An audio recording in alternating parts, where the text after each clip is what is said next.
Good morning, Carthage, and welcome to Comet Talk. I'm your host, Mary Root.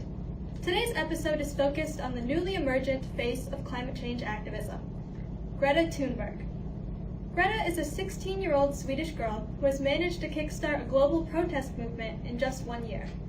In August 2018, she held the first school strike for the climate outside of the Swedish Riksdag, which is similar in function to the United States Congress. Her first protest consisted of just her, holding her little sign and sitting on the steps of the Riksdag every day for 3 weeks during school hours. Her reason for striking was that she wanted the Swedish government to reduce carbon emissions to the levels indicated in the Paris Agreement. Over time, what started as Greta protesting outside of the Riksdag by herself evolved into weekly strikes. To participate in these demonstrations urging for action to prevent further global warming and climate change, students leave their Friday classes. Therefore, these protests are called Fridays for Future. Greta Thunberg does not limit her advocacy to just Fridays, though. Recently, she has been traveling the globe to meet with world leaders and spread her message.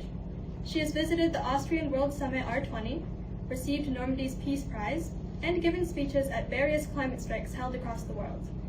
One of her most recent speeches was on September 23rd at the 2019 United Nations Climate Action Summit held in New York City. In this speech, Greta chastises the inaction of governments on climate change issues, claiming that we are in the beginning of a mass extinction, and all you can talk about is money and fairy tales of eternal economic growth. Greta goes on to blame the older generations for putting the world in such a dire situation and then not doing enough to fix it. She wants governments to move towards solutions that would limit the emittance of carbon dioxide. The goal is to stay below the 420 gigaton carbon dioxide limit set by the Intergovernmental Panel on Climate Change in January 2018. This target gives the world a 67% chance of staying below a 1.5 degrees global temperature rise. We asked 3 science teachers at our school to weigh in on Greta's speech and potential solutions for the climate change crisis. Here are their responses.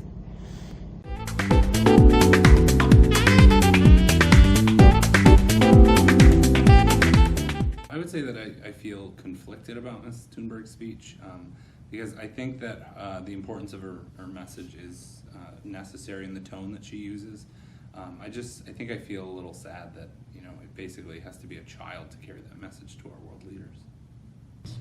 I thought the speech was really powerful, and it's nice to see the youth of the world really coming behind the idea that we have to do something about climate change. I think that her speech was certainly very passionate and a call to action, and we should be very impressed with a young person that's that passionate about a topic to take action.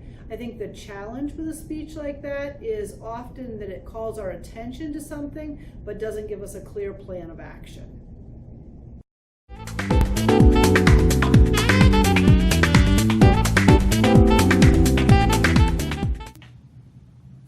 Well, I think that there are obvious solutions that everybody can kind of do: drive less, fly less, eat less meat. And I do think that every little bit that people can do helps. But really, if we're going to tackle climate change, the solutions are going to be major shifts in the way that our economy and our society operate. So I think the most important thing that anybody can do is to contact our elected officials, whether it be school boards, local boards, state officials, federal representatives. I think contacting them and making them aware of the fact that we know this is happening and we know that it's urgent and that we're expecting them to do something about it will kind of put them on the hot seat. And then if they don't act, then we vote for somebody else. I think immediately we've got to look at options that are favored or supported by more than, say, 50% of the population. So if not, we're just going to be spinning our wheels constantly, proposing ideas and having them shut down. So examples, I think we just had a power plant in Texas open a couple of years ago that while it runs on natural gas, there's 0 CO2 emissions.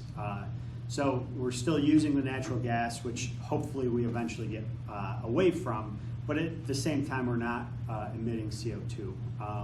So I think ideas like that, nuclear power is another one that emits little CO2 emissions. There are obviously some other issues with that, but as we build up infrastructure that can support the kind of decentralized power solutions that wind or solar are going to provide, we're still able to provide electricity and the power that we need today. Our solution to climate change has to be big and overarching, but some things that immediately people could take action on is to reduce our waste of products. In this country in particular, we tend to waste food, whether it's food that's wasted in transport or food that goes bad in our homes, or we just don't want it because it doesn't look like we expect. And if we could reduce that waste, certainly we would have less inputs into production, which would go towards improving climate change. We need to think about what we do in terms of transportation. Mass transportation probably isn't an option in our immediate area, but thinking about reducing the transportation that we use, managing our trips, minimizing our trips, sharing rides when we can, would go a long way to reduce the transportation inputs. Thank you all for your valuable input. If you want to learn more about Greta Thunberg and her cause, check the video description for links to both the transcript of her 2019 speech to the United Nations and a comprehensive Business Insider article about Greta. You can also find Greta on Twitter at Greta Thunberg. That is all for today. Please tune in next week to hear students and staff's top 5 music albums from start to finish.